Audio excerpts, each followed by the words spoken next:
Joining me now is Doug McIntyre from Fox Sports, who covers soccer very closely, is all over the U.S. men's national team. It's a pleasure to be with you. Thanks so much. Pleasure's mine, Carolyn. Thanks for having me. So joining us now live as we speak from Qatar, what time is it there? It's just after 8 o'clock at night. Can you tell me a little bit about what it's like to be there? I mean, we'll jump into kind of the headlines around why it's been so controversial to have a World Cup in that location in the Middle East. But what's your experience been like so far?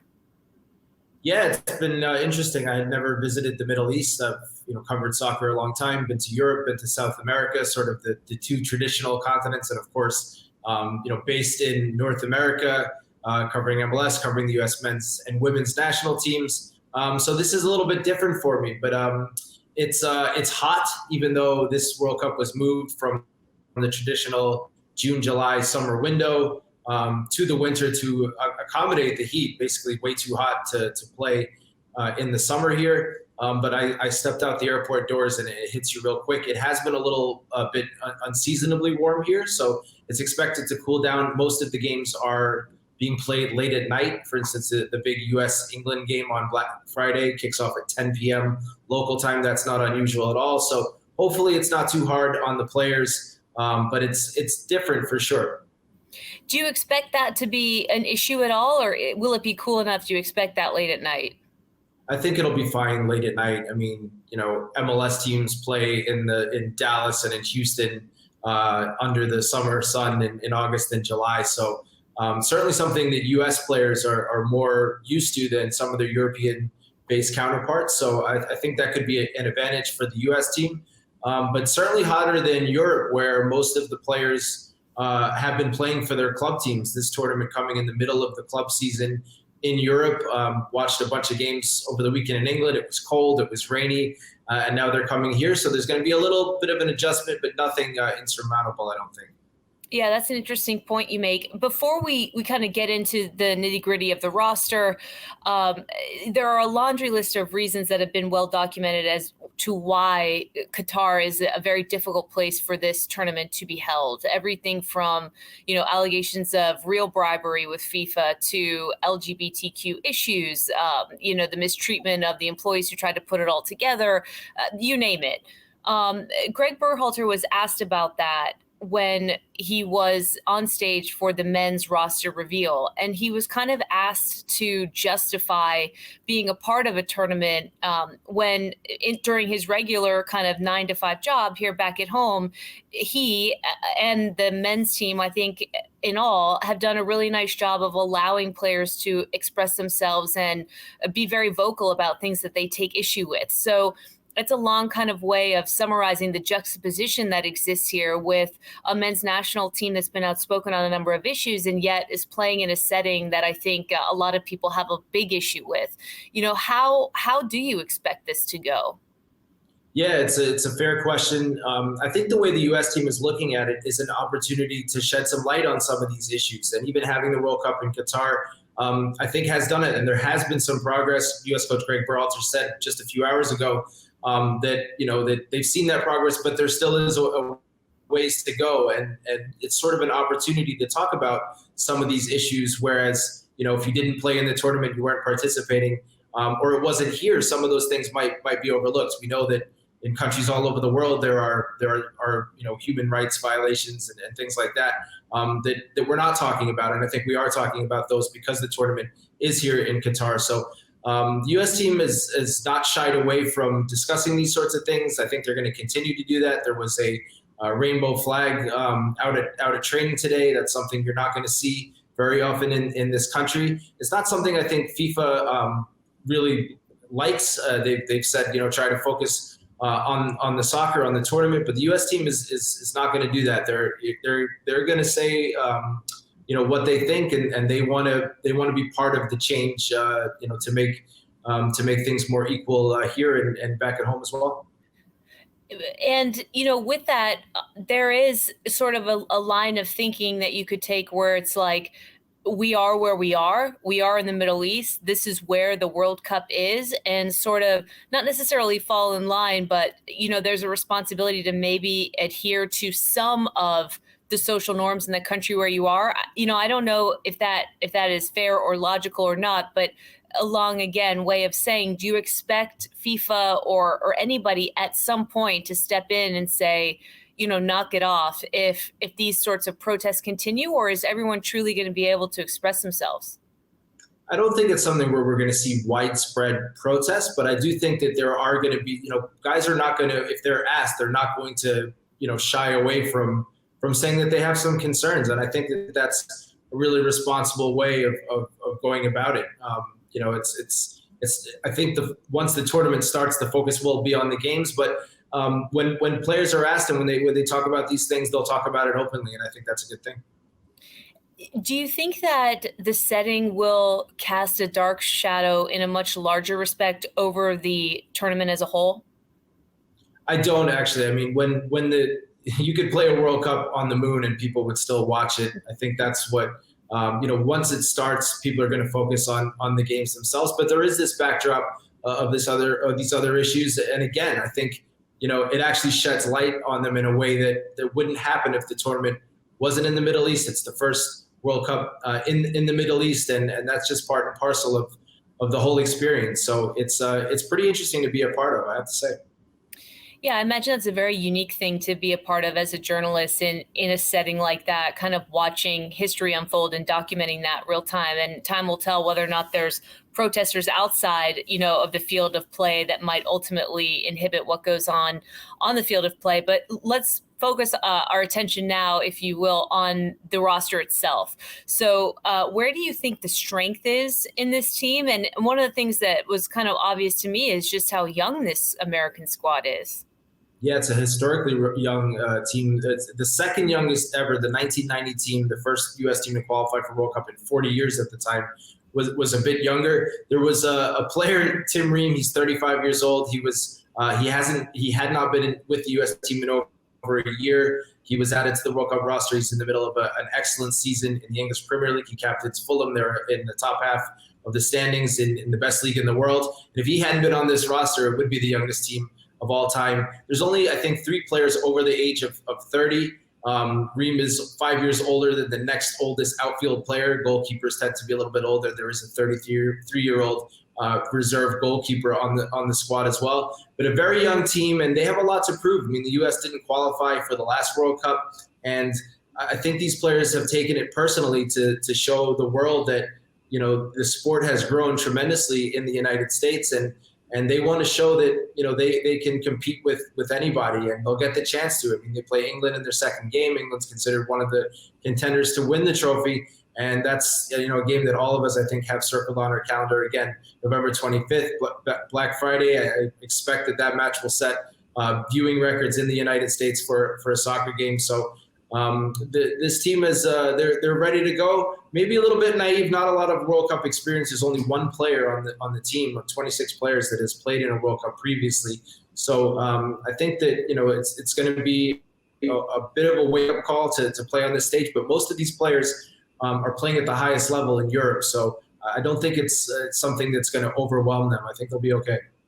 Yeah, I was going to ask you about whether or not you thought that they'd be overwhelmed in the moment. But even though they are young, some of them teenagers, certainly early 20s, the stage that they play on a week in and week out basis may prepare them for something like this. Although I'm sure this is the biggest thing that they've been a part of to date. Greg Berhalter said that there's really 2 tournaments is how they're viewing this, is getting out of group play, and then everything else. Is that how they should approach this, particularly with the lack of experience?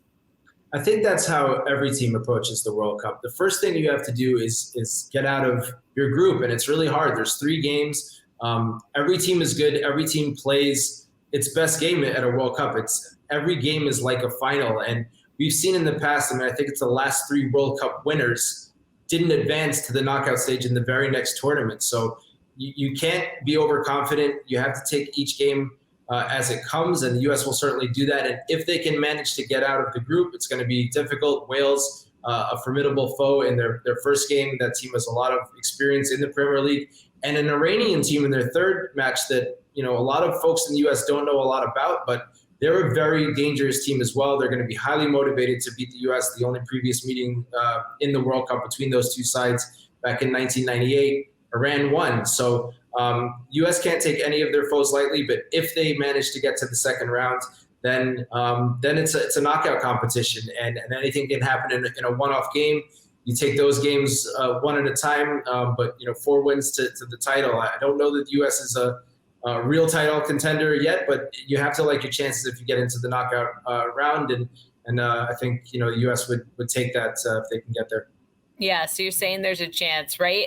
When you look at this positionally, this U.S. men's national team, where are they the strongest? Is it the midfield where you really think that they might have an advantage? Yeah, the midfield's very strong. At least their 3 starters: Tyler Adams, Weston McKennie, Yunus Musa, all playing at the highest level in Europe. They're all very young. They're dynamic. They're tough. They're skillful. They really are the full package. The only question is if someone gets hurt. McKennie currently nursing an injury that's kept him out with his Italian club for the last few weeks. Berhalter said today that he thinks he'll be okay, so that's a good sign. And there's a lot of depth on the wings. That's where Christian Pulisic, who's the headliner for this team, he plays. Giovanni Reina, a young player who just turned 20. His father captained the United States at 2 World Cups. His mother was a member of the national team, and he's a fantastic talent on a global level, not just for the U.S. And there's a bunch of other players on the wings as well. So there's a lot of depth in those positions. In terms of weaknesses at striker, the position that scores goals, the hardest thing to do in soccer. A little bit of a concern there, a little bit of concern in the middle of the defense. So some areas of weakness as well, even though in the midfield and the wings, the U.S. is quite strong. Is there anybody that was left off the roster that you felt like didn't make sense when you looked at ultimately who was being sent to Qatar? There's always players on every team that you think maybe had a chance to get on the team. There's 26 players. The last few roster spots, it's hard to quibble with. I mean, those are not guys that they're going to play. The big shock for the U.S. team was goalkeeper Zach Steffen. He had been the starter for most of Greg Berhalter's 4-year tenure. He played for Berhalter at the club level with the Columbus Crew in MLS. He's since moved on to Manchester City, one of the top teams in the world. He wasn't the starter there, but he actually went on loan to a lower league team in England to get playing time ahead of the tournament, and he still didn't make the roster. So I think there was a little bit of a behind the scenes issues there. Berhalter didn't get into detail on why he left him off. I don't know that it was a purely ability based thing. Goalkeeper is a weird position. Only one person can play at a time. So, if you have a guy that's not happy that they're the backup, they think they're starting, sometimes it's better not to bring that player at all. So I'm not sure that that's what happened with Steffen, but he was certainly the biggest name that didn't make this team. How sound are they at the goalkeeper position with who is there? So Matt Turner is likely to be the starter. He's a great story, actually. Didn't start playing soccer seriously until he was 15 years old. He went to Fairfield University, not a top school. In fact, most of these young American players, they bypassed college soccer entirely, turned professional before that. But he's come on tremendously the last number of years. He's now with Arsenal in the Premier League.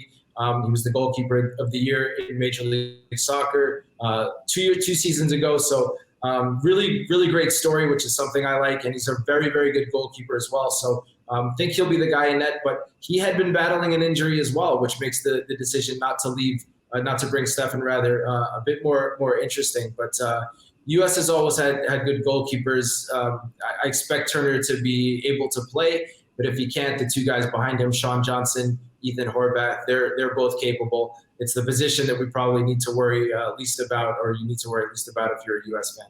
Yeah, it's interesting. In the macro view, Doug, we always talk about how slim the margins are for kids to become professional athletes. Everybody sets out to become an NBA, an NFL, a Premier League player. And it's in fact, in reality, so hard to do that. And to listen to Matt Turner kind of nonchalantly detail how he didn't pick up the game until he was so late. And, he was watching a World Cup and thought like, oh, maybe I want to do that. And then to make it to the upper echelon of the sport and to be, potentially starting in a World Cup. I mean, how unusual is this?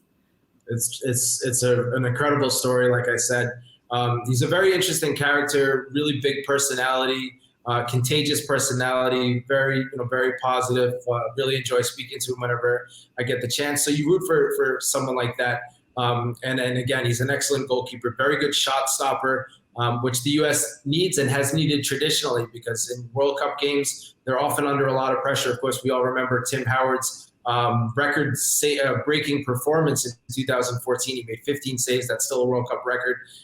So we might see a moment like that from Matt Turner. And he certainly, with his personality, with his ability, has the potential to be a breakout star in Qatar. I mean, you can change your life, your professional life on this stage. That's how big the moment is. And I love how quirky goalies are anyway. So maybe he's got the right temperament, the right attitude to stand on his head and get this done. More specifically, when you look at the Wales matchup, because like you said, they really can't overlook a single opponent.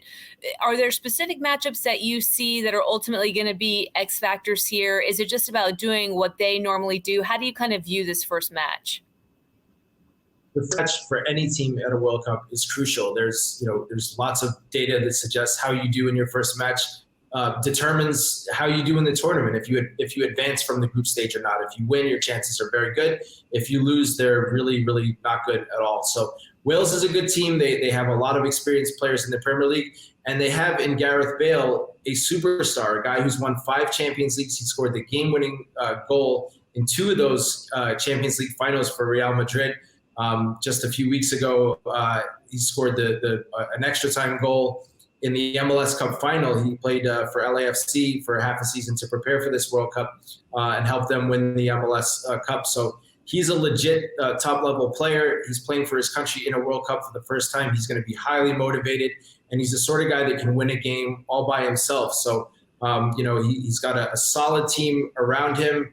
They're hard workers. They're hard tacklers.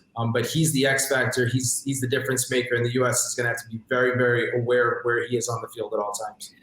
When you have a player of that caliber on the field, how much energy should the U.S. expend trying to contain him and limit what he can do? And how much should they sort of say, Gareth Bale's going to get his, we need to figure out how we're going to match his intensity offensively? I mean, I know that that's kind of a naive question, or maybe you could indulge a novice here, but I just wonder, in this sport, when you have a player as talented as that, on any given night, LeBron's going to get, his triple-double, or name it, Steph Curry. How do you manage that on the pitch?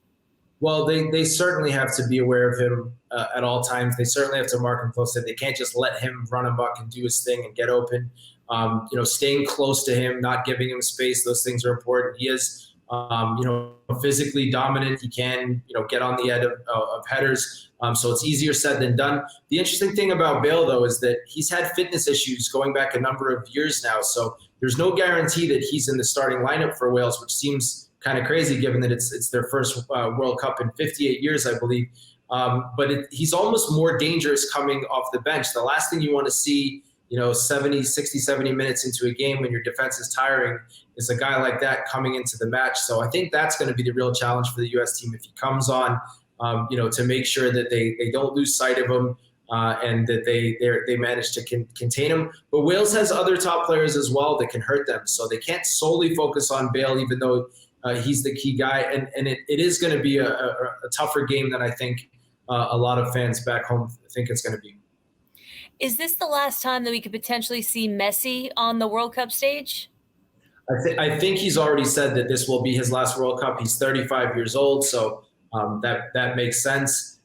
So I think that's something we're all looking forward to. Cristiano Ronaldo, the other superstar of the last two decades. Kind of amazing that they're both here and they're both playing their last tournament. It's fitting in a way. Ronaldo, not going out in glory. He's not playing well for Manchester United. He's feuding with his coach there. But Messi's had a resurgence over the last year or so. His Argentinian team is one of the title favorites. And the one thing Messi doesn't have on his resume is that World Cup trophy. So it's entirely possible that his last World Cup game ever, he'll be holding that trophy aloft on December 18th. And I think for neutrals, that's something that a lot of us would want to see. And when you look at the tournament outside of the initial group play for the U.S., who are you sort of keeping your eye on as the obvious choices, and maybe a couple of outliers that you think could make a deep run? Well, the World Cup's interesting in that there's only 8 teams that have ever won it. So there's not really a history of a dark horse coming out of nowhere and doing that. I mean, even having Croatia in the final 4 years ago was surprising to a lot of people. It's usually the usual suspects: Brazil, Germany, Italy, Argentina. Italy not in this World Cup. Brazil, I think if Argentina doesn't win, they have a good chance. South American teams don't tend to do well in World Cups that are played in Europe. This one obviously is not being played in Europe, so I think that probably helps the Brazilian team. And to pick a squad that not a lot of people are talking about as a potential trophy threat, and it sounds a bit silly because Germany's won 4 World Cups, but they're in a rebuilding phase and they can win any World Cup they're in if they get some momentum going their way. They're that talented. And they always seem to do well in tournament play, except for 4 years ago when, again, as defending champions, they didn't manage to survive the group stage. So they have a point to prove. I like the German team as a kind of a team that no one's talking about that could very well end up being there in the end. Just a couple more for you, Doug, because I know you got to jump, and I appreciate you joining us so late. Is it because of the concentration of players that exist in certain countries as to why, these favorited teams continue to win again and again? Is there a situation down the line as the game becomes even more global that you could see some true outliers, win a World Cup? Yeah, I think down the line you will see that. I don't think it's any secret why the traditional powers have been the traditional powers. You look at the United States, we have so many different professional sports. And when you go to somewhere like England, and by the way, that's a team that has not been particularly successful on the international stage. The only World Cup they've ever won came way back in 1966, and that was in controversial fashion on home soil. But it's ingrained in the culture in places like England and Argentina and Italy and Germany and certainly Brazil, where that's all anyone thinks about. That's all anyone talks about. Every kid wants to be a soccer player. Everyone wants to win the World Cup. And when you're in that kind of environment where it's all that you see on TV, it's all that sports radio is talking about. They're not talking about LeBron. They're not talking about the NFL at all. All they're talking about is soccer all the time. And, it's not one thing. It's the entirety of it that makes those teams as good as they are. If players go down, there's always another one to step in. People say, France could feel the second team that would be capable of making a deep World Cup run. I mean, there are players on those teams that don't make those teams, rather, that would start for just about any other team in the World Cup. So there really is an atmosphere or a situation where you have haves and have-nots. But you've seen the gap close over the last 2 decades, where a lot of teams have gotten better. The training methods, the defensive structure, coaching, all those sorts of things. As the world's become more globalized, it has closed the gap, and I think we'll continue to see that happen. But certainly the big names that we all know, they're going to continue to be the top teams in this sport for the foreseeable future. I mean, what a thrilling stage for you to observe as someone who lives and breathes professional soccer, and for this young American squad, who has dreamt of this moment. I can't imagine what it's going to feel like in that first game of group play. I'll end with this. Greg Berhalter is an interesting guy, a likable guy, seems to be a motivator, again, from afar. Is he the right coach to lead this young squad and ultimately deliver the results that American fans have been hoping for? Well, I mean, you can say yes or no now. We're going to find out the answer over the next few weeks here, depending on what happens on the field. But I think Greg Berhalter's done a very good job with this U.S. team. Fans, love to hate the coach. It's not unique to American fans. You get this in every sport, and you get it in every country when it comes to your national team. People are passionate about it. They want to see your teams do well.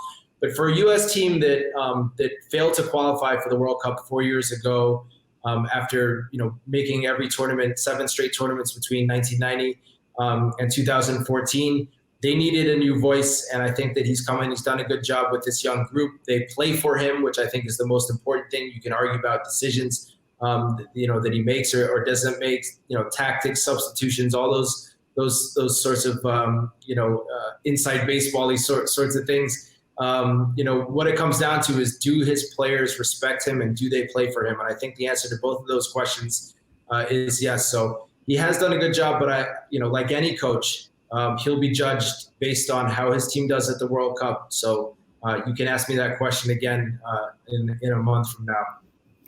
Do you expect the U.S. to get out of their group? How do you think they'll do?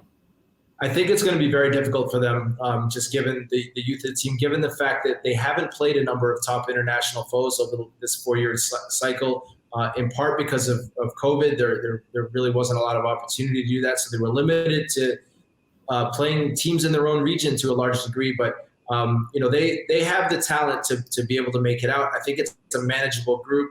Again, that first game is really important, but the U.S. matches up better against, if you're talking about the number 1 seed in the group, that's England, better than they would against a team like Brazil. So you can't really argue with the draw. And yes, I think when it's all said and done, I do think that they're gonna manage to get out. The 2 World Cups before the last cycle, that they failed to get to the World Cup, they did make it out of group play, including in 2014, where they didn't have as talented a squad, and they were in the group of death with eventual champions Germany, Portugal that had Cristiano Ronaldo in his prime, and a Ghanaian team that had eliminated the U.S. from the last 2 World Cups. So if they can make it out then, they can make it out this time, but it's certainly not going to be easy. A gauntlet, to be sure. I'll be watching it all. Doug McIntyre, who covers the U.S. men's and women's national teams for Fox Sports. Thanks very much for joining us and for your insight, and enjoy the experience.